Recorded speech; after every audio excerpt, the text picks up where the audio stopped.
Emmwanyi kyekirime Uganda kyeyesigamangako ng'era abantu bangi bazifunamu nnyo. Emyaka gy'ekyenda bwe gyali gitandika, Uganda netandika okusereba mu kulima emmwanyi olw'ensonga ezitali zimu. Kino ne kijja mu mawanga agali gasinga okulima emmwanyi mu nsi yonna. Mu kiseera kino gavumenti eri ku ddimu okulaba nga Uganda edda ku mwanjo n'amawanga gasinga okulima emmwanyi mu nsi yonna, naddala ng'ekirooto ky'okufulumya ensawo obukadde 20 kituukirizibwa. Kino kye kiwalirizza ekitongole ekivunaanyizibwa ku mmwanyi ki Uganda Coffee Development Authority okukwatagana n'ekibiina International Trade Center okulaba nga batendeka abantu bagenda okutambuza amawulire g'okutumbula omutindo gw'okulima emmwanyi ne kokowa. Omusomo guno gumaze sabbiiti nnamba nga gukwajja era nga abantu abayinjalo batendekeddwa nga Juliet Musoke bw'ategeeza.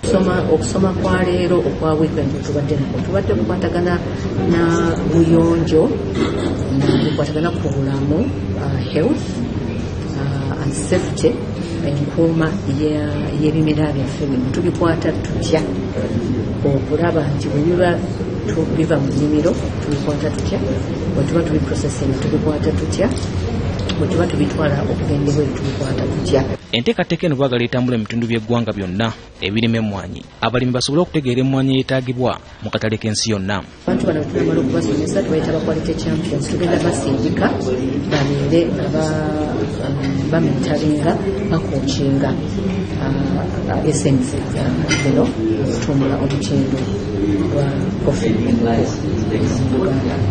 Bo abakugu okuva mu ggwanga lya Bugirimaani bategeeza nti kaweefube waabwe wakulaba nga Uganda eddamu okulima emmwanyi.